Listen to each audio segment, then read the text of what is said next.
That was a lot of work, man. Hey, we finally got it.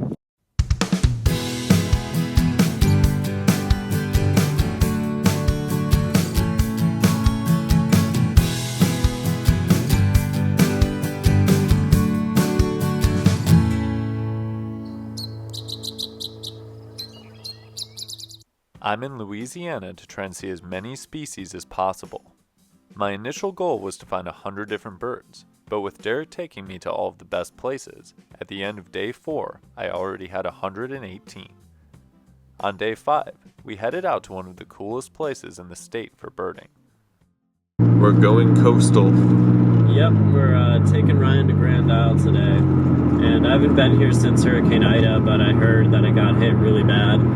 So I'm hoping that things have been repaired to some degree, but yeah, we'll kind of just have to see. This is the bridge you take to get there, and it's a really nice view on both sides of kind of the salt marshy habitat. Grand Isle is Louisiana's only inhabited barrier island and can be accessed by car.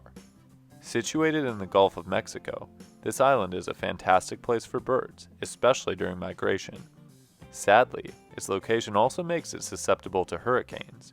In 2021, Grand Isle was hit hard by Hurricane Ida, causing damage to homes, businesses, and natural areas. Before finding out what state Grand Isle was in, we made a stop somewhere else first. So we're stopping in Elmer's first? Yeah, Elmer's is where we should hopefully get the Seaside Sparrow views. We parked the car and started walking a gravel trail. We heard a Nelson sparrow off to the side of the path, which was actually a significant species for Derek. Yeah, that'd be my 300th Louisiana bird. Really? Actually. Well, it is your 300th Louisiana bird. It is. I want to get a nice view, though. We eventually did get good looks at the Nelson sparrows, which perched up and actually showed surprisingly well. Mr. 300. Feels good. Got a Nelson sparrow, which is really cool. That's an awesome bird to find, but the Seasides are still not making themselves visible, and I don't think I've heard a call for them here yet, but other people have had them here, so hopefully they're around. Still having no luck finding a visible Seaside sparrow, we moved on to Grand Isle, where we finally saw the scope of the damage done by the hurricane. How do you feel about the damage? It's pretty bad. Like certain areas just look like they more or less got leveled, but in other areas it looks okay, so they're working on rebuilding it. It's just kind of hard to see. Our first stop was a marina, where we found a few birds at home along the coast. Here is the Grand Isle Marina. There's a lot of typical oceanside birds that live here, so I've seen laughing gulls, there's a couple cattle egrets. See if there's anything else out here, but it's a beautiful day. This definitely feels like a very tropical oasis, even with the storm damage. In addition to these species, we found a few marble godwits and numerous terns. Next, we moved to a shorebird spot that proved to be one of the best places for birds on the island. We're currently at a place called the Exxon Fields, and there's this little pond back here where we have black-necked stilts, dowitchers, and some blue-winged teal, as well as a willet, and then a really noisy meadowlark. So this is a really nice place to come and just check. You can kind of cruise on through. I have had a Wilson's phalarope in here, which is really neat, and sometimes you just get other birds in here. I've had gull-billed tern. It really depends on the season, but it's always a nice place to come check. We got out of the car and spent some time looking at all of the birds frolicking around the shallow water, picking out a few additional species.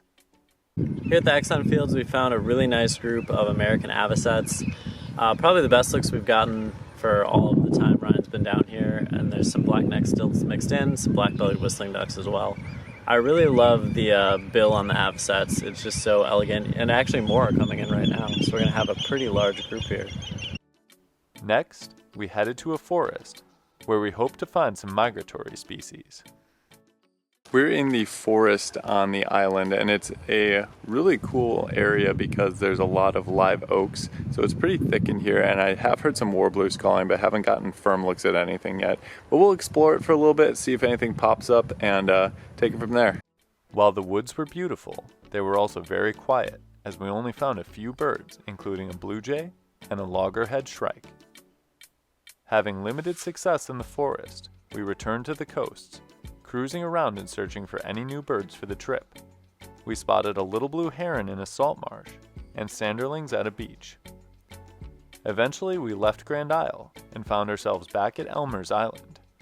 This time, we were actually able to catch sight of a Seaside sparrow, but just for a few seconds. That was a lot of work, man. Hey, we finally got it. Finally That's awesome. saw him. Where did he end up going? I don't know. We only sat up for like a few seconds. I got a really shaky video. I'm so excited and also kind of relieved that we found that bird. That was like one of the top birds I wanted to see, and they just were not sitting up at all, and finally perched up for a second. Actually, I saw it fly, and it was just darker than everything else, and that's how we got it. Having succeeded in finding my fourth life bird of the trip, we called it a day and headed back to the mainland. It was definitely not the most productive day out here. I felt like we really had to grind to try to see what we saw, and we did miss on some things we wanted to see. But it is an area that's recovering, so I feel like kind of some of the ideal habitats are gone. Nevertheless, it's still an amazing place to come and visit, and I'm glad we were able to check it out when Ryan came down here. Day 5 in Louisiana added 9 more state birds to my total, bringing it to 127. Additionally, Grand Isle was a beautiful location to visit, even with some of the hurricane damage still lingering. With one more day left in Louisiana, there was still time to add a few more interesting species to my list. Be sure to look out for that video in the future. Until then, thanks for watching. We'll see you next time on Badgerland Birding.